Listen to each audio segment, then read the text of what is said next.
Welcome to Rich Conversations. We are joined by NASA's Kat Kennedy. She's always been a wonderful guest. This is her fourth time on the podcast. Welcome back. Thanks. Good to be here. Thanks for having me. Absolutely. Always great to talk to you, have you on.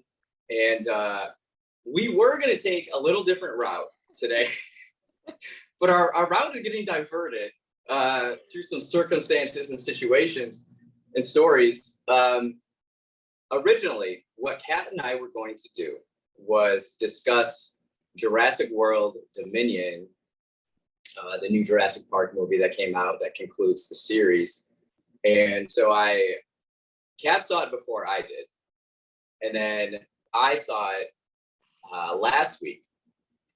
And so on Monday,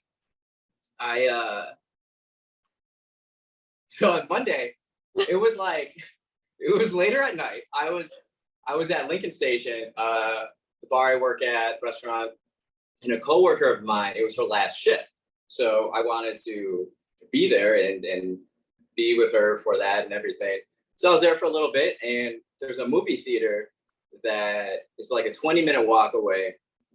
It's a beautiful Monday evening in Chicago. It's like 85, 90 degrees. So I'm gonna walk, of course. And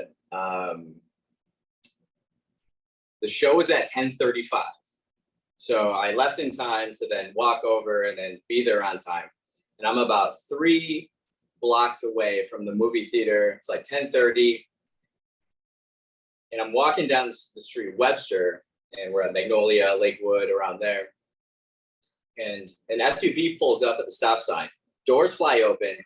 3 guys rush out with guns right at me and ask me for all my things. And so I was like, whoa, whoa, whoa, whoa. And then I said, I can't do that. And so then it was this exchange between us. Did y'all get physical? So they have 3 guns. So each of them are holding a gun. So it's 3 right at me. Is it like what kind of, is it like a handgun or is it like it's not a handgun. It's like there's this clip and then like it looks like it's not a long one. It's like a short one. It's what you see in like movies when they're like guns blazing. I don't know my guns very well. No, well yeah, I was gonna say just like how nerdy are we? Is it a long one? Like I don't. It's like they look like handheld automatics. Okay. So each of them, and I'm staring, there's a blue dot on each of them. So I'm looking at all these dots and they're asking for all my stuff. And I'm saying, I can't do that. I'm not going to do it. Yeah, this is what I'm really thinking about over the past, this happened Monday night. It's now, we're recording this on Wednesday. You said that, no. Oh my God. I know, it's fucked up, isn't it? I said, fucking no. What the fuck? I'm like, just give, like, oh, okay. Oh my God.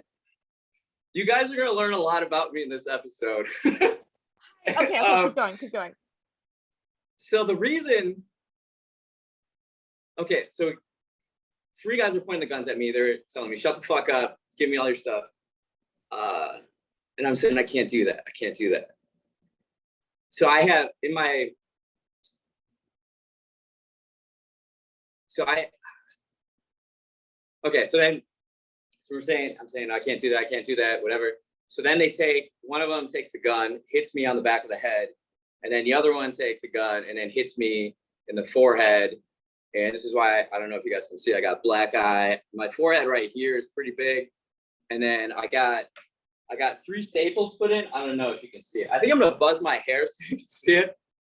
But so I got this wound in the back of my head, and then my front. And so I'm still saying after that I give them my backpack, and then they're asking for my other stuff, and then so I keep my wallet in my front left pocket. I give them it, and then they're asking for my phone. Now, so I have an iPhone 13 mini, and at the time while this was happening, I was recording a voice memo, an audio recording. Okay. So like while you were walking? Yeah. Okay. Okay. So I have this cord that's sticking out, right? Mhm. So they know that I have the phone and everything. And so then I give them the phone.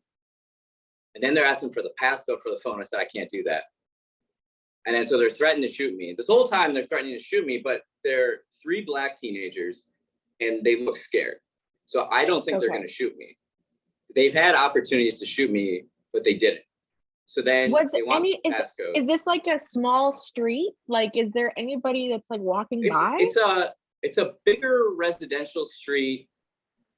It's a residential street. It's like it's a neighborhoody kind of street. Okay. Okay. So it's Webster, I would say, is a little darker, secluded. There's lights, but it's not particularly active. Okay. It's not like a total side street where there's like nothing going on. Okay. Like there's usually in the city of Chicago, it's like every quarter mile and half mile there are main streets, Mhm.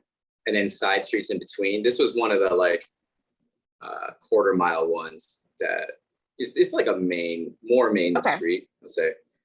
So then they threatened to shoot at my feet if I didn't give them the passcode, and I still refused to give the passcode, and they didn't shoot at my feet. So I actually thought, so that's like, I never thought of like an exit strategy in a way during this Okay. time. And I thought about this, this is like, this is weird. Here I we go. thought about this interview I watched with Harry Styles and Howard Stern. And Harry Styles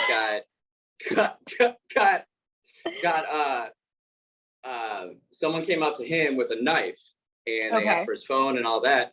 And he said he just ran. So then I just ran. And I'm like, they could shoot at me while I turn my back and run, but they didn't. And then so they got in the car, they got away, and they were like riding the same way as where I was running. So then I turned back and I noticed, so I was wearing this hat at the time. It's my Yankee hat. I know you're a Red Sox fan. I hate the Yankees. Yeah. So my hat was on the ground. It got knocked off when they hit me on the head with the gun. And that's why I think the wound wasn't as large as it could have been, because there was this like layer of material. Protection. And so I picked up the hat and then I started running the opposite way. You picked up the hat? Oh my God. I'm wearing it right now. Oh yes, I know, but like you winked back. Okay. All right. Keep going. That's probably how you know they were Chicagoans, because they didn't dare pick up the Yankee hat. Okay, so then I'm running. So then I'm running, and then I come to the intersection, Belden and Racine, or not Belden and Racine, Webster and Racine, and I'm just like, I'm trying to hail down cars, and there's a car that comes. It's like a not a big SUV, like a smaller one. Okay. And there's a woman in the driver's seat and the passenger seat. I try to wave them down. They turned, and then so I saw another like car lights up ahead, so I waved him down. And after the first car passed me, I was like, I should have said, I need help. So in this next one, I'm waving just a guy driver, and I go, I need help. So then I tell him what happened. We get in the car, and I just need a ride to the restaurant where I work at. And then I can just like problem solve and get this figured out. Was it a taxi or was it just someone? It was a random No, car? it was just like a stranger. Okay. So now on the way, he tells me that he knew someone that this happened to them a week ago. So we get there, and then now it's just like, so I'm around coworkers. And so you're at the restaurant. You're at the Okay. So everything was taken from me. My backpack. So in the backpack, I had a MacBook Pro, an iPad. I had my iPhone 13 mini, and then I also had an iPhone 7 and an iPhone 8 because recording stuff. Yeah, all my recording stuff. And then I also had a brown like weekly planner, daily planner. Okay. And then I had a blue notebook. So this blue notebook is the reason why I said, I can't do that. It's like all my ideas and notes from the last like year, and it's almost full. I'm ready to retire it. And now, now I'm thinking I should have negotiated for no. I honestly didn't care about any of the electronics. Yeah. A week ago, so this goes into, okay, so now we're figuring things out. So now this is like problem solving. And Right. my first instinct is to figure out with Apple how to like lock everything or erase it or whatever I got to do. Yeah. Second thing was cancel like bank and like credit cards, stuff like that. And then while we're doing this, people are saying you should call the police. And I said, though, honestly, like that's my lowest priority right now. I need to get this other stuff taken care of. To me, my biggest concern is like, or was like data and my iCloud, because I have like so much stuff going on there. So that was like the most important thing to me. And so I've had experiences in the past. So my phone, when I was in Paris in 2020, got pickpocketed. You tell me. Okay. So then I had a problem solved with that. But that was just my phone, and I had my iPad on me. So I went to a cafe, got on Wi-Fi, and then like did what I needed to do. And then I also had my MacBook back at the hostel that I was at. So it was just a phone, and like it didn't really matter. Back in 2017, my same MacBook Pro that got stolen on Monday, this got stolen earlier in 2017. What? And so this is so this is why I was reluctant to contact the police, because just in my experience, like I don't know what everybody else has, and this is just when I needed help, when something of mine went missing, there was like an ineptitude that I was dealing with. And for when my MacBook was stolen, so this happened Memorial Day weekend 2017. So I get back. I used to just keep my laptop just like right on my desk when I wasn't home. So I lived in this area where we had like a shared backyard, and there's this teenager who had a party, and then one of the people at the party broke into my apartment and then just like took it. And, you know, I would contact the police, and they said it's basically gone. And so I had to like figure out and do all the detective work. And luckily I was friends with like the little kids that like played in the backyard. And they told me some stuff. And so I like went on Facebook and I figured out all these things. And then I figured out who the person was that had it. I told the police. They sure enough went over there. They got the computer, and then it was wiped. And then I went to the police station in Wrigleyville, and I picked up that same computer in an evidence bag. So I got it back, and then in court, instead of pressing charges, it was like a 19-year-old kid, a white kid, and I was just like, this is so stupid. Like they recommended so they gave me like two options: either ruin this kid's life and press charges, or make him do like 80 hours of community service and give a formal apology, blah, blah, blah. I said, can we make it 100 hours of community service? And they're like, yeah, we'll see. We'll approach him, see what we can do. So then he apologized to me. He like couldn't even look me in the eye when he shook my hand. But that was just like, so then we finally contacted the police, and they show up, you know, not urgently. And then so we're telling them what happened and stuff. And again, this is just my experience, but like they seem more interested in paperwork than like people and like figuring this out. We have, you know, we're using like Find My iPhone to like locate this. And it's like, what are we doing here? Like, this is the information that we have. This is the data. Let's go. Mhm. And it's like they're physically writing all this stuff down. It seems like there's like why can't technology and intelligence be implemented more in these cases and stuff? I don't understand that. So we have the location. They asked me if if I want to accompany them and go on it, and I was like, yeah. And then I thought about it for a second, and I was like, actually, I would prefer not to, because Are you like bleeding still? Yeah, I'm bleeding in the back of my head. Okay, so I saw their guns, and then I look at the police officers' guns. Yeah. They got bigger guns. I'm not dealing with that. You don't want to go on a drive by, like, good night, I'm out. So anyways, okay, so then after that happened, Dave Rothman, who's been on this podcast, I think he was like actually one of the last episodes, 242. He went to the hospital with me to check if everybody's telling me I should go to the hospital. And to check if I have a concussion. It's like, fine. So we're in the emergency room. Let me figure out where to go with the story. So to sum up the story, because there's other points I want to hit here. So we're in the emergency room.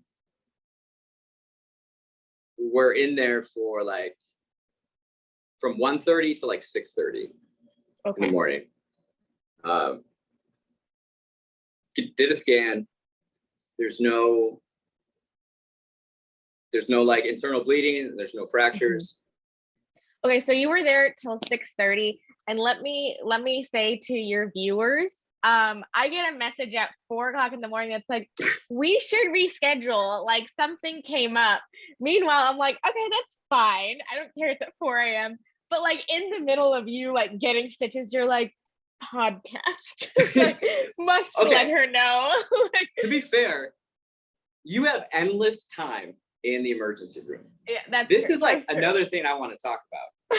These emergency rooms, let's hope you don't actually have an emergency. Anyways, so they tell me, so then I got 3 staples in the back of my head. That hurt. That freaking hurt.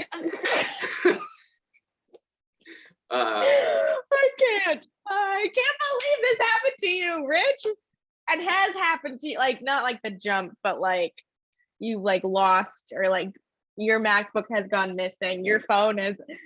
What are you putting out there? Okay, so to conclude this story in a way, so then I went to Dave's apartment on Halstead. He lives in Boys Town. We walked there. I slept on a mattress for 4 hours, and then went back to my apartment. So my keys were in my bag.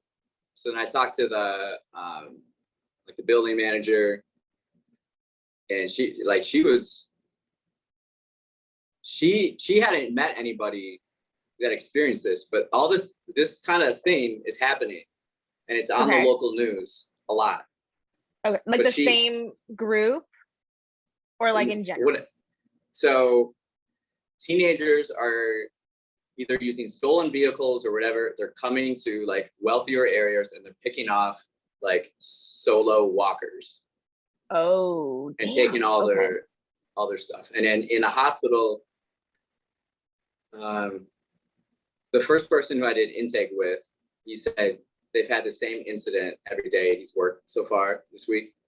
And then talking to the other doctor, he's saying, yeah, this has been happening all week. So this is something it's not an isolated incident for myself. It has happened. It happened before me. It probably happened, Tuesday. It'll probably happen again tonight, and it will continue to happen. I asked the doctor, like, what does the city do about it? He said, nothing. So nothing's happened. And then since then, yesterday it was like really tiring. And so I think I'd asked you to record at 6. Yeah, I was like, yeah, anyway. So that's why I'm on my phone right now. a new phone. So I got a new phone. I want, bartending. I have cash on me, so I was able to just like pay cash with this one. This other one, like more storage. The 256 gigabyte, they needed a credit card, but all mine got stolen, so I didn't have that, and I couldn't pay cash on it, and it would take days to get here. And I was like, I got to record with Kat, so I need this phone. Like lowest. Okay. I understand. No, I can. No, I'm kidding. But I can problem solve, and I have like backups. So like, as far as if you ask anybody has a phone nearby you, and most likely a computer. Let me go back to when this first happened, and now I'm at the restaurant and I'm with other people. So this event happened. This experience happened. You don't want it to happen, and it's pretty extreme.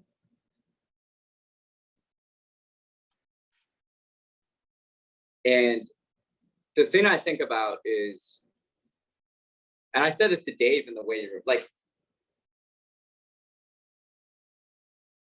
I felt loved in a way. We're like a stranger took me to where I need to go. Okay. Everybody around me was so helpful and caring and empathetic. And Dave was with me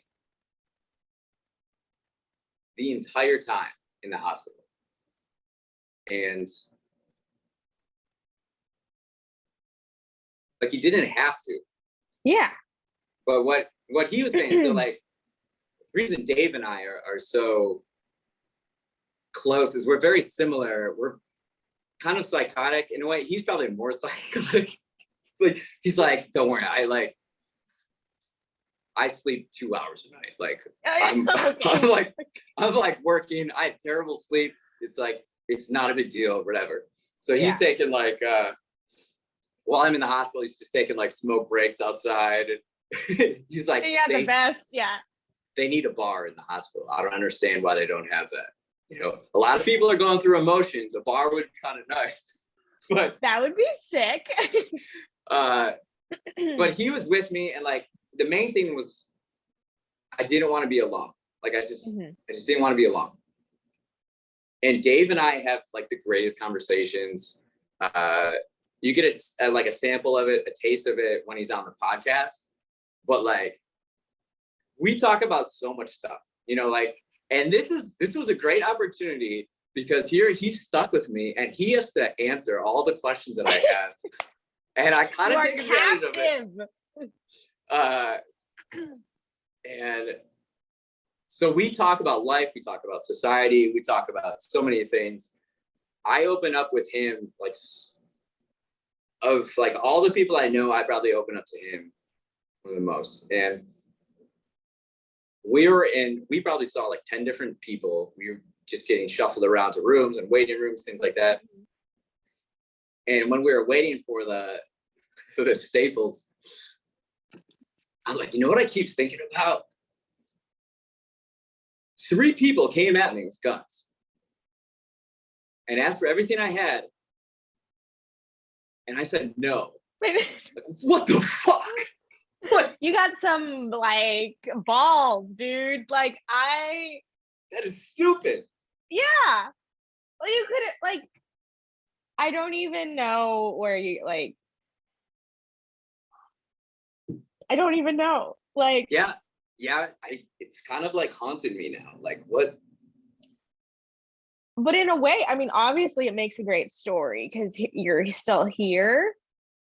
But like, I do love that you said that you felt loved. Like, to be able to turn it on its head like that is like super important. But okay, so like, how do you feel now? Do you have a sense of like urgency, you know, or like, I had a near death experience, like where are you now? Are you still a little traumatized to go out? Like, yeah, I'm still processing it. Like, so this happened Monday. So yesterday, it was good that we didn't record. I was exhausted because I got like 4 hours of sleep, and then I'm still like figuring out all this stuff. Didn't really eat. It was hot. It was like 95 degrees. I go to T-Mobile, and to get anything done, I need ID. I obviously don't have my driver's license. So I walk back, which is like, I don't know, maybe 3/4 of a mile back to my apartment to get my passport. I renewed my passport this summer. So, very nice, very nice. So then I went back, and then just getting keys, and then getting a new phone, and then going to the bank. And then I went back to the spot. Like find my iPhone. It shows like where it is, and it's like still there, I think, or somewhere. So I went back to check it out. Mm-hmm. I'm curious if because I didn't give a passcode, it's useless. I wonder. I don't know. I don't know how that all works. Me neither. I slept. So my main thought was like, so then I left, before I went to the hospital, I left my hat at the restaurant. So I went back and got it yesterday. And well, now it's your lucky hat. Now you like, it's like, you know. Potentially. And so the reason why I wear a Yankees hat, I used to play for the Raven Yankees when I was in Pony League back in the day. Okay. Really good. We won a lot. It's also really good. Like, all right. So I bought this hat at MoMA. Oh, okay. So it's kind of like Museum a fake of Modern Art. Kind of like a fake Yankees hat. I don't know what that means. You got it at a museum. I don't know. I got it at MoMA. I got it in New York at MoMA. It's like, it's the most iconic hat in the world. So anyways, I went back for it. I got it. And then I was like, you need to rest. Like my brain, like cognitively, it's just like, it's not going to be working as like efficiently. So I rested. I slept from like 7:15 p.m. to like 10:05 this morning. And then I went and played basketball. What I do when I play basketball, what I find is that like highly effective people, they all have like a physical activity that they really just love and enjoy doing, and it lets their mind wander or it clears their mind. And mine has always been just like shooting hoops, like being on a basketball court and just shooting by myself. It's how I'm able to like process and problem solve and all that. And I got back today and then ate breakfast, and then now I'm talking to you. But so while we get to the restaurant and we're problem solving, everything of mine is gone. I tell my coworker, Hope, I'm like, do you have a computer? She lives upstairs. She's like, yeah. I'm like, I need it right now. So then she went upstairs, she got it. And then so I start doing stuff. But like it was a PC and not a MacBook. So I had this like learning curve of trying to figure stuff out. Why are you doing this the night of? I can't even imagine. I can't. So I'm like, so then another coworker of mine, Gabby, she went on the computer, and then I like led her through all this stuff. And so while all this is happening, the adrenaline is crazy. Yeah. It was thrilling. And so we're like problem solving, doing all the Apple stuff and the credit cards. And you're like trying to remember all the passwords to everything. Mm-hmm. But so then I like wrote things down.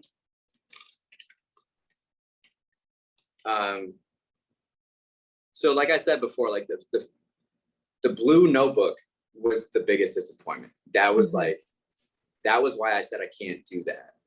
But, in the heat of a moment, this thing lasted probably 30 seconds maybe, right? Yeah. This whole interaction.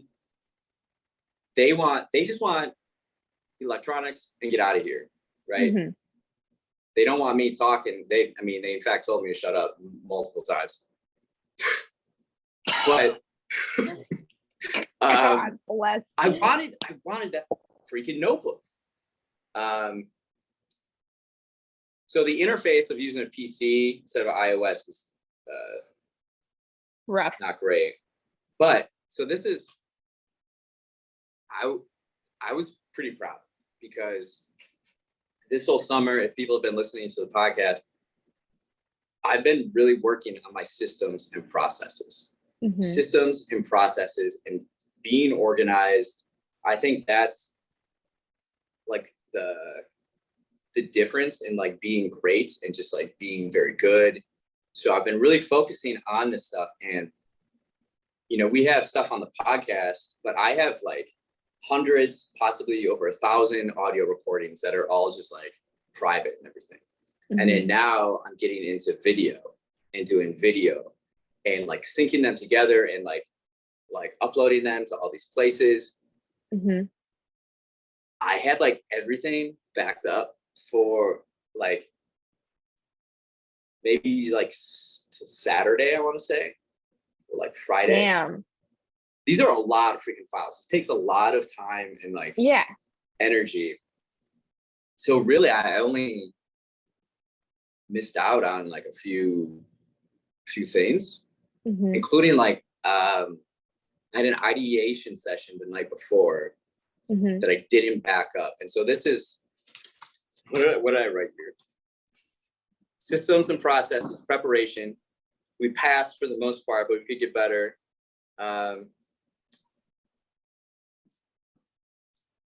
My password process needs to get better. It was basically like a test of what I've been working on this summer. I passed, not with the highest grade, but like I passed. You passed. Yeah. And now it's like, this is what's really bizarre to me. It's like things I think happen. So I have to be very aware of what I'm thinking.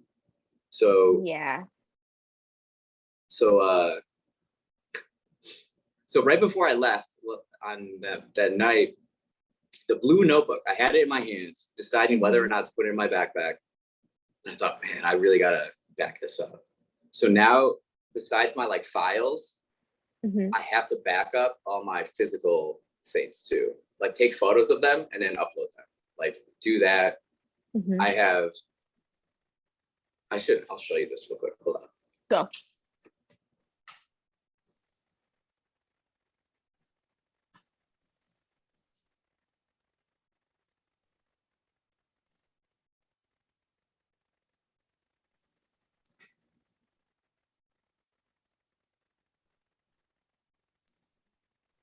So like I have this morning routine I do, and so then I journal. And so these are my journals from the last like 2 years. This is from like April 2020. So it's like going back and taking photos of each page and uploading them in like an organized way. That's what I need to do next. Because like physical stuff can be taken. So it's like backing up all these things. Yeah. That's what I'm really focused on. And like the electronics part. So my MacBook Pro, I took into the Apple store a week before to wipe it clean and start all over. Okay. Because it's like 10 years old. And yeah. The guy I was with, he was looking at the like statistics charts and like usage. And he's like, bro, you're asking way too much out of this computer. I'm like, yeah, I know, but I just need to hold on. Just please. Oh no, I did the same thing. I had a 2014 and I took it in like 2 years ago, I think. And they were like, yeah, we can like rewire whatever we need to for like a cheap price, but then in like 6 months from now, you're gonna have to buy a new one anyway because it's vintage. I was like, oh my god, yeah. So I understand. So like overall, and then like Dave was asking about this so like I was saying about like things happening that I think.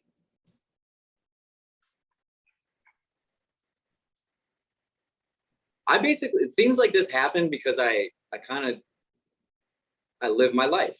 And so like walking Mhm. at 10:30 at night, like I've walked by myself hundreds, maybe thousands of times. You know, this happened. And I was thinking too how like everybody, I don't know if you know this about me, but I've lived homeless in Chicago for 4 months. And I voluntarily lived homeless in Chicago for 4 months back in Oh, you 2011. lived. Okay, okay, okay, okay. So I lived Yes, in, I think I knew that.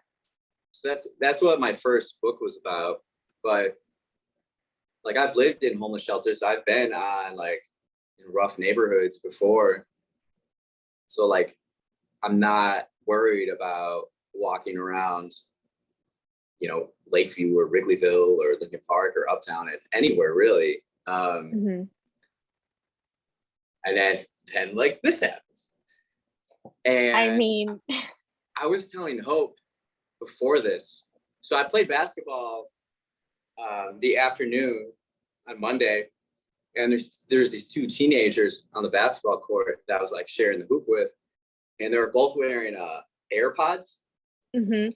And yeah, and I was like, "How do you guys like those?" Yeah, they're really good and everything. I was like, "How's the microphone?"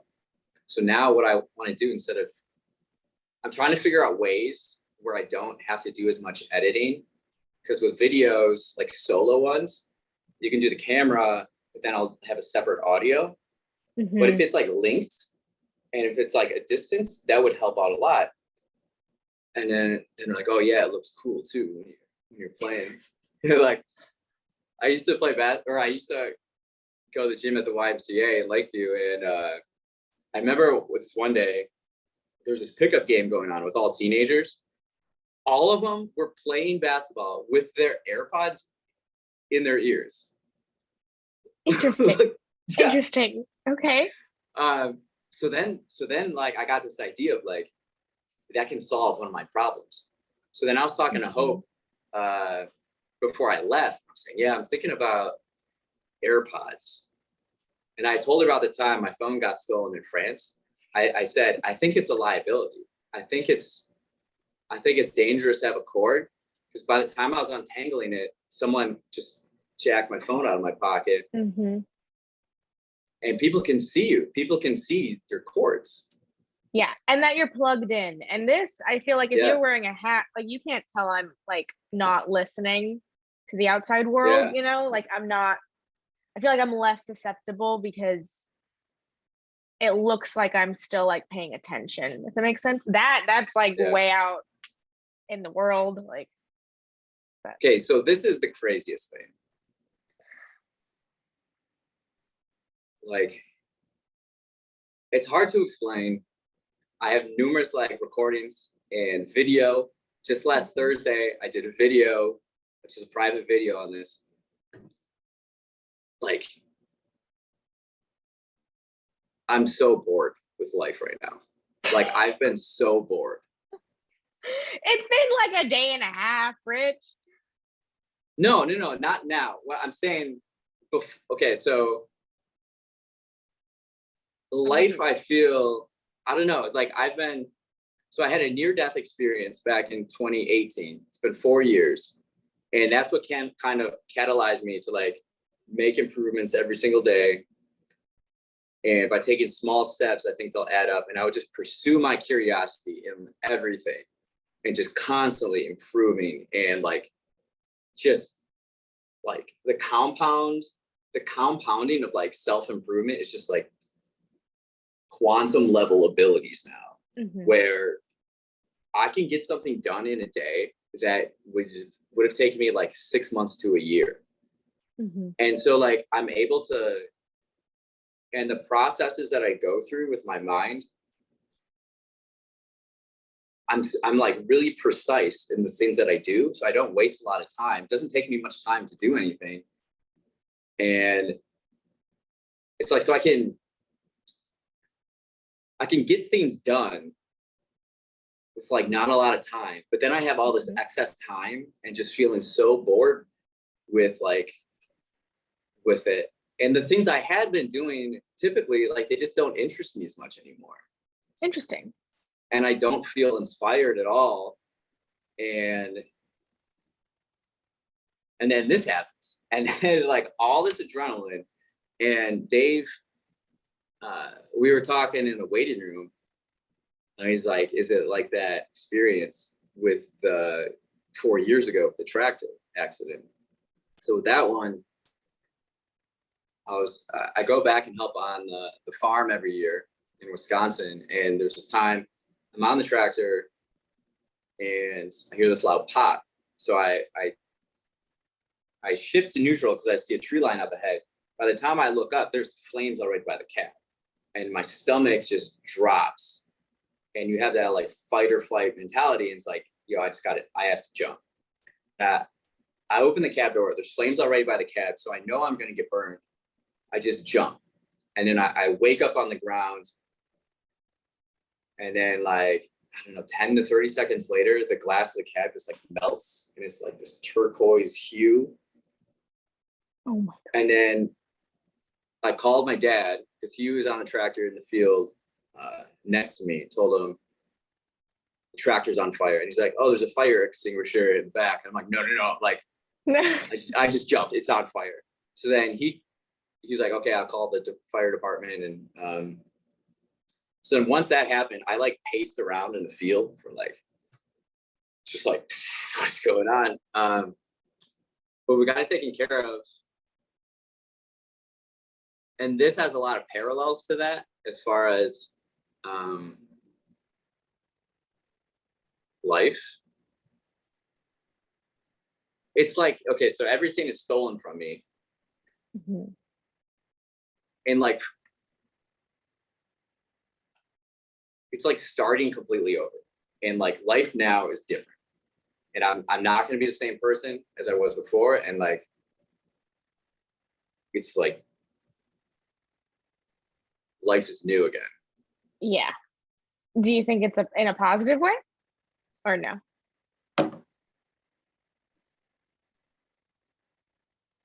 Some way? It's definitely in a positive way. Okay. Like I was telling Dave before this, like days before this,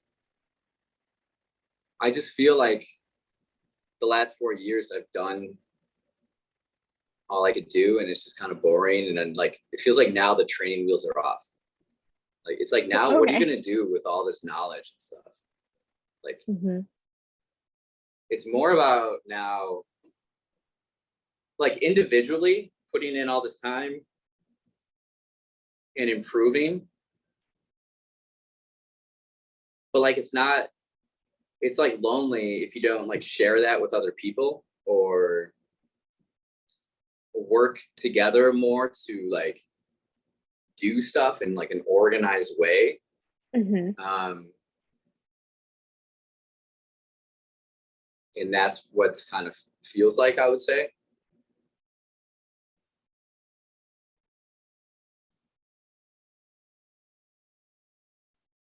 Like, I'm very I mean, it's tough to tell right now because I'm processing.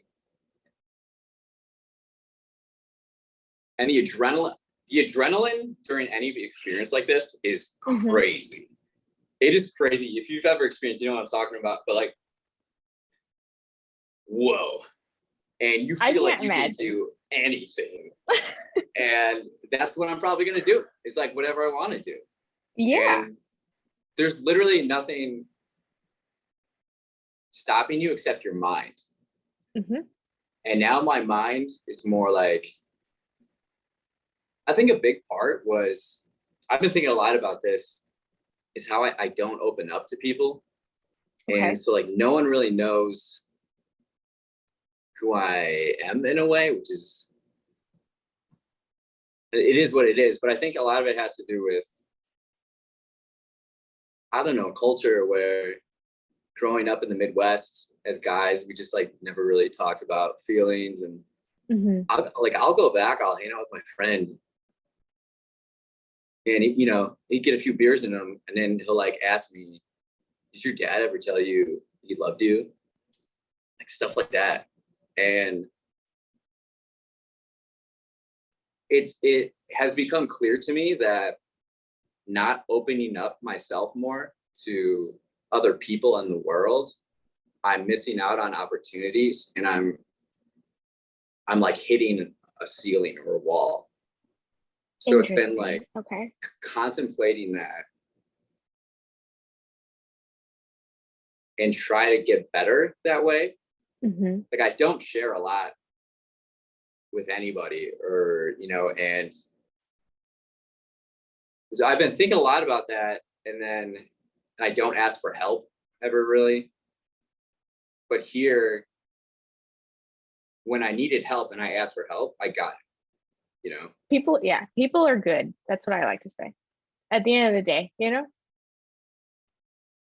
And like with Dave, we were having this conversation at the hospital, and I think it's so interesting how everybody's different, and everybody they all have different things to give, whether it's skills, whether it's financially, whether it's just being by somebody and having that presence. Like there's so many ways to give. It's important to figure out yourself and like how you can best give to people,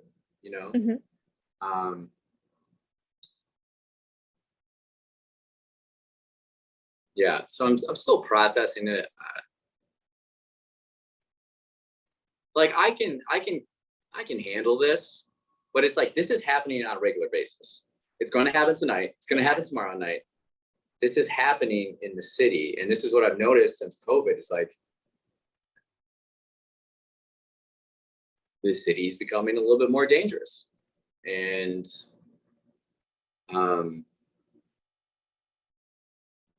it's not going to go away. I think we're living in a really wonky time right now, where we're probably going to hit a recession, just because like so many things are off and trying to find themselves.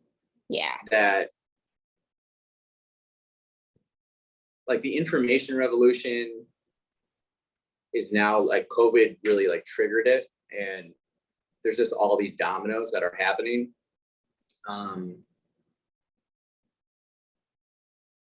One of my biggest questions was like, I wrote this down,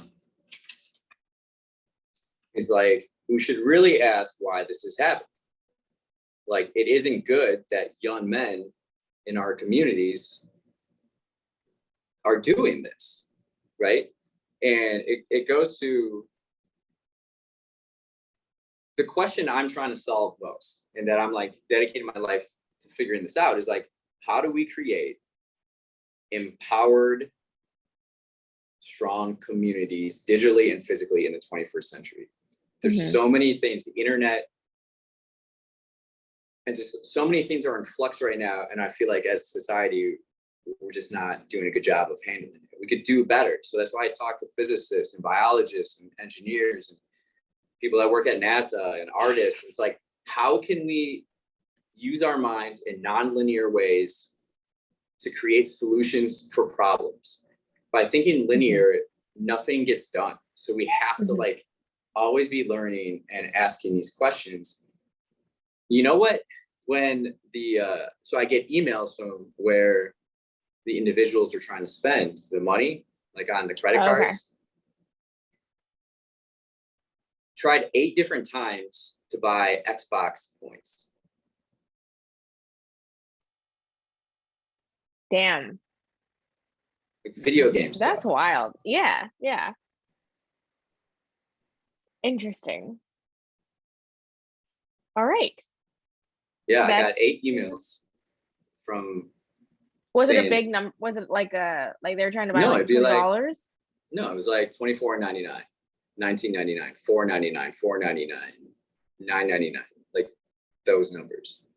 Interesting. That's kind of wild to me.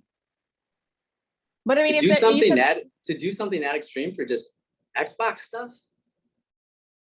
I mean, there must be really desperate, I mean, to like go. I mean, and you said that they were scared, so maybe it was like there's a bigger issue of like, are people telling them to do this? Like we're all scared. I'm scared. Yeah. When, Or I mean, or And it's no like one wants to shoot anybody, especially when you're like a teenager. That's a yeah. I mean, maybe it was like a peer pressure and that's why they look scared because it's like, hey, or yeah, you pain know, related or I don't know. something. That's But this goes to like a larger something I view cities as are big ecosystems. Cities mirror nature and biology quite a bit, where mhm, if one part of the body is suffering, the rest suffers. So if you look at a city, there are areas in the city that are suffering. So as a whole, the whole city is going to suffer from this. mhm. And it's like, what, like how can we be better? How can we help each other more? Those are the questions that I'm curious about, you know? Mhm. I don't know. I think it. I mean, like, I like what you said. It's like that the city is a small like ecosystem. It's like a microcosm, of humanity. It Or is. and I mean, I think it starts small. You know, I mean, it has to, right? Small acts, Yeah. So like but one of my heroes is Jane Jacobs. Have you ever heard of her? okay. No, I have not. So she was this urban activist in the 1960s in Greenwich Village, Okay. New York. Okay. Yes. So like her whole thing is to know what a neighborhood wants. You got to talk to people. You got to like everything is impacting the overall neighborhood and community between the sidewalks, the cracks in the sidewalks, the signs, the way things are laid out. There's like Hmm. a lot of times decisions are made from like top down, telling neighborhoods what they should do, but as communities, you have to work together and figure out who you are, what you want, and then stand strong that way, Hmm. from like the ground up, grassroots. It's like that's how you build strong communities. It's by like interacting with people, talking to people. Yeah, and so like I train my mind where like everything matters and every Hmm. interaction I have with other people matters. So it's like there's all this interconnectedness.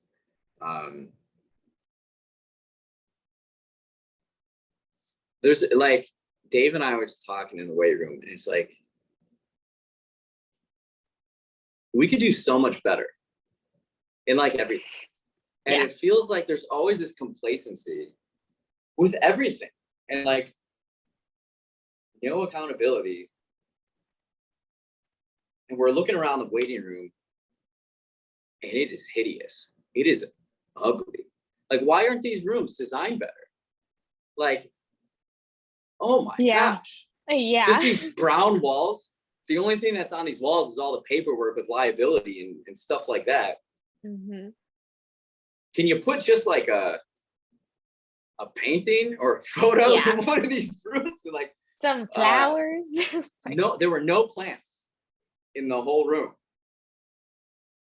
And just, but it then you was get so into like, poorly designed. yeah, then you get into like toxicity. It's like if a kid eats one of the leaves, and then it's just like a whole other thing.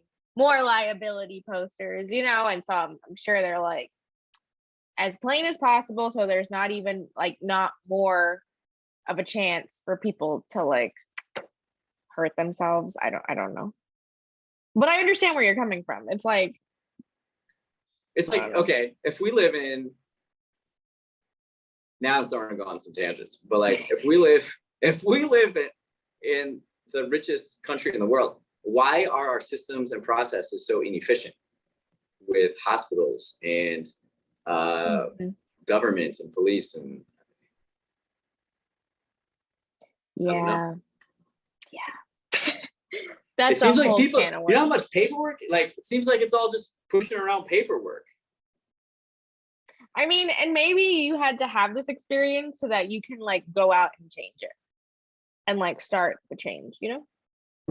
Maybe that was like that's like your call, you know? I don't mean it to be like funny or anything, but I'm being serious. Like, Yeah, I know. like, Well, I've been trying to figure out what like the next steps are. Because like I said, like training wheels are off. So it's like the boredom is like suffering. It's not fun. And the boredom too it comes from not opening up.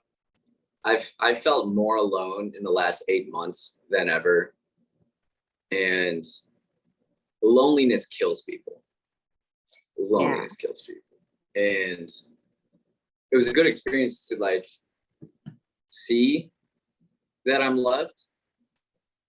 And maybe love is just something we need more in the world, perhaps. 100%. 100%. Yeah. But I mean, that was another thing that you needed to see. It's like that you needed to see that you do have like a support center, you know, or like a support system. That's huge. But when I think about love, it's not about like words. And I think that's where like society is getting all confused now. Like I see it in actions. And when we talk about, like when my friend, he'll ask me like, did your dad ever tell you he loved you? I say, yes. And I didn't really like it. I like, why do you got to tell me? You've shown me this entire time you've been alive. Words to me, like love, just saying it like dilutes it. And the actions that people take and the behaviors. Words are so, words don't mean anything. Yeah. So when people say like, you know, wear a shirt that says love and stuff, it's like, but what are your actions? What do you do on a daily basis? You know? So acts of love. But then again, words help too. So I don't know. I mean, they just reinforce it, right? Yeah. Yeah. But anyways, like, I don't know. I think about those kids. They're probably going to keep doing it until they get caught. But I think this goes to a bigger thing too, is these electronics. That's what people want. That's what people can flip very easily. So organize your life in a way where the chance that an interaction like this happens, you have no problem just giving electronics over. They're replaceable. I got a new one within a day. It's not worth anybody's lives, but that's where the world is headed more. Is like everybody's online. Everybody wants screens. It's in high demand. So hey, like, be aware of your surroundings and don't be like me. Just give up the electronics. Just give it up. Just say go ahead. Just say go ahead. But Oh my it's God. the notebooks. It's the note. But now I know how I can get better. And now with this experience, I can improve and get better. And I've taken notes on what I can do, and you know, moving forward, life is different now. I don't know. I do notice myself, like I was walking around, going to the basketball court, and I certainly noticed when like cars would pull up closer to me, I got a little nervous. Yeah. So there's gonna be a stretch of time here where, you know, I'm gonna be jumpy, but do you ever think about if the guns were loaded? I don't know. But they didn't shoot. And I realized that. Like I saw they were scared and they had plenty of opportunities to shoot. Yeah. Including shooting at my feet. And once they especially didn't shoot at my feet, that's when I ran. I don't know. Stuff like this is happening, and it's going to continue to happen. People just got to be more aware, For sure. because that's what's valuable. It's like easy. It's quick money to just go up to like a wealthy neighborhood, just like take valuables from people and just flip them, turn them around. I don't know, but I'm more interested with this event in like how do we create a better city overall, where people don't have to do this and they don't feel they have to do this, or don't have to want things that bad like video games or material possessions. Yeah. Where they have to take actions like this, and hopefully like serve as better role models for people and guide them in positive directions.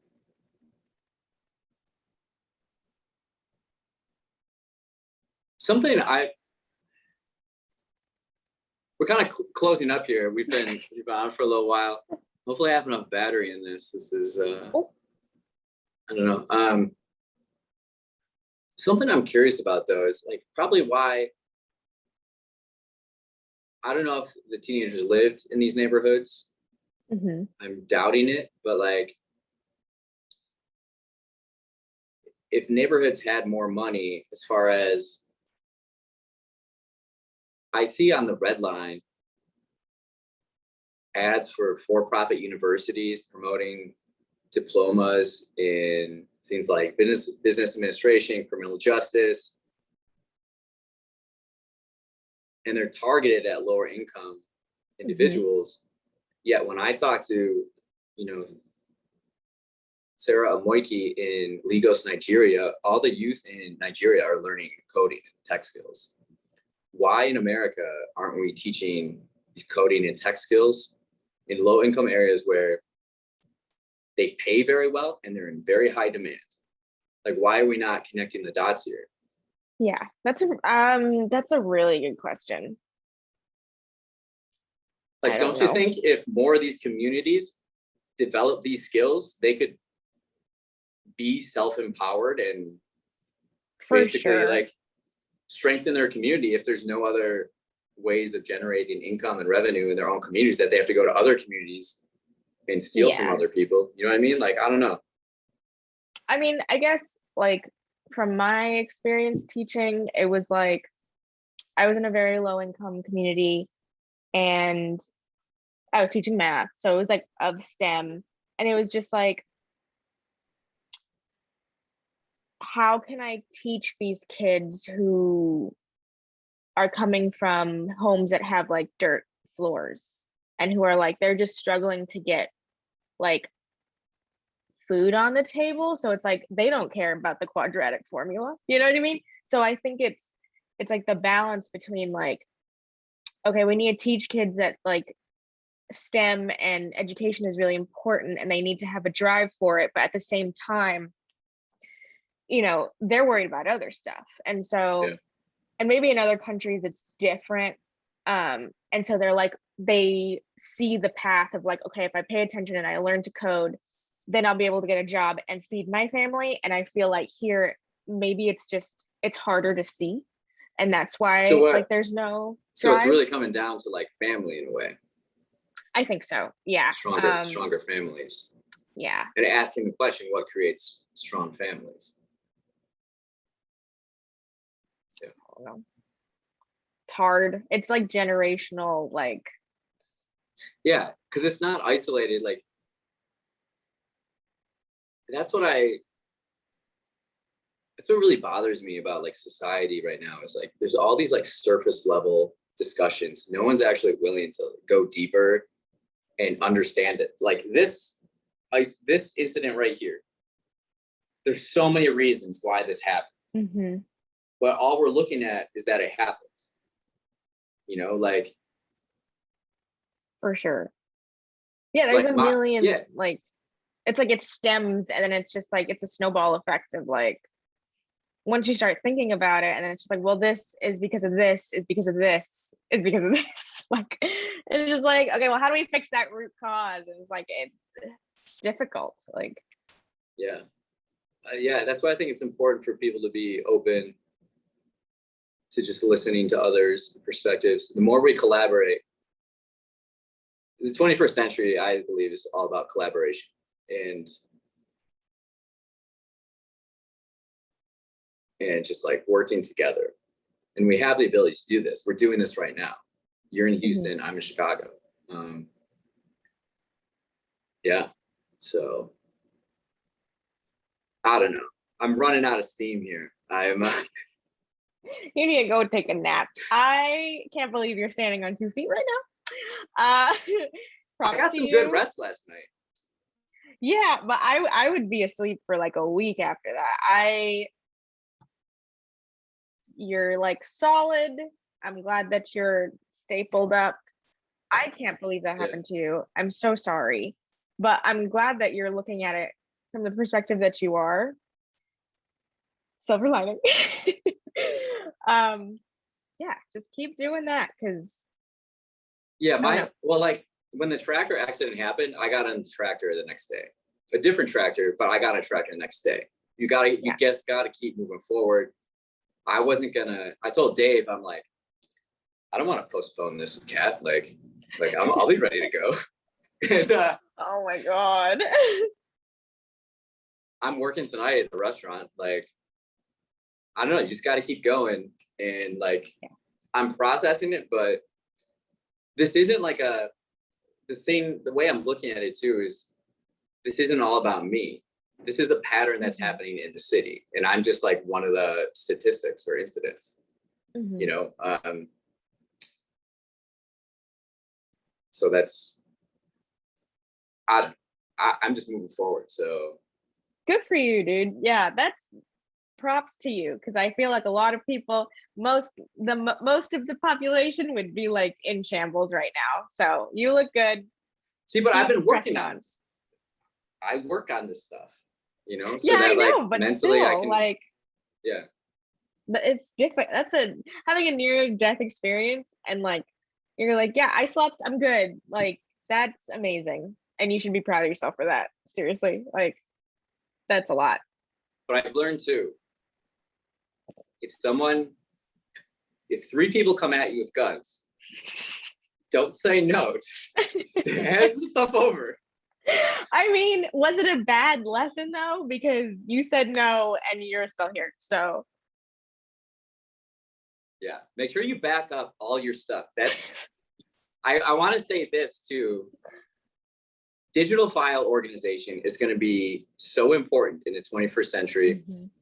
The reason I care so much about it is because like sometimes you don't know how to do stuff on your iPhone or whatever. And then all of a sudden, like I'm missing photos from 2013 to 2017 that are just gone. You just lose them. So if you're not intentional about how to do this, you're going to lose so many memories and important notes or journals. Formulate a practice of organizing this stuff so that you always have it backed up. And then when if you're ever confronted with something like this, you don't have any problems handing stuff over. The only reason I said no was because I hadn't backed up my physical notebooks, you know, and just be prepared, be organized, and develop those systems and processes. There we go. Systems and processes with Rich 101. Yeah, you need to write a book. But yeah, I mean, hey, that's a wake-up call for me too, because I get lazy about backing stuff up. So I mean, I back up most of my pictures, but I just have thousands that I just get lazy. So yeah, it's a good lesson. Complacency. Watch out for it. Leave me alone. Yeah, next time, I don't know. I still kind of want to do that episode on Jurassic World. Okay. I mean, I'm down. All right. Just let me know. See you like next week. Okay. Cool. Yeah, I'm like mixed home and at work next week. So. Okay. We'll figure it out. This has been another episode of Rich Conversations. Thank you again, Kat. Thank you for helping me process this, because I really haven't taken the time to do it kind of officially, just talk to someone more about it. Dave and I, I love Dave, for the record. He is such a phenomenal person. And we're like talking in the waiting room. This was so nice because I just pick his brain all the time. And he's always reading, he's always writing, he's a historian. And I was like, yeah, I was watching this video on YouTube about the greatest emperors of all time, and they had Ramses II as #1. And then so you're telling me, and we're talking about like Augustus Caesar while we're just like waiting. While you're bleeding out, like yeah. You need to write this like, I'm sure you won't forget it because traumatizing, but you need to like write down the specific detail like that is hilarious. Like you need to keep these like details written down. See, what you don't understand and what people don't understand is I'm already ahead. We've recorded all of it. Did you do it in the emergency room? Yeah. So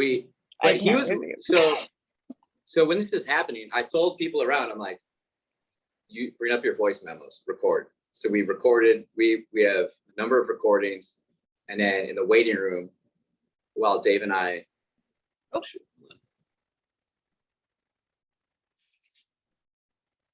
see, this is the new phone. I get all these pop-ups to do stuff. It's like, set this up. You can do this. You can do that. And it's like, shut up. I'm having a conversation right now. Stop popping up. No, in the waiting room, we recorded a few things, but then his battery is at 2%. And then I sent a text message to a family member of mine. And then I also messaged you just to get those in. If we kept doing the voice memos, then he would run out of battery. So there were two moments, and probably the most important conversations in the waiting room for the Staples, because I had to first wait for someone to come in and clear it out. And they use this like iodine, and they like freeze it, or like a little sticky.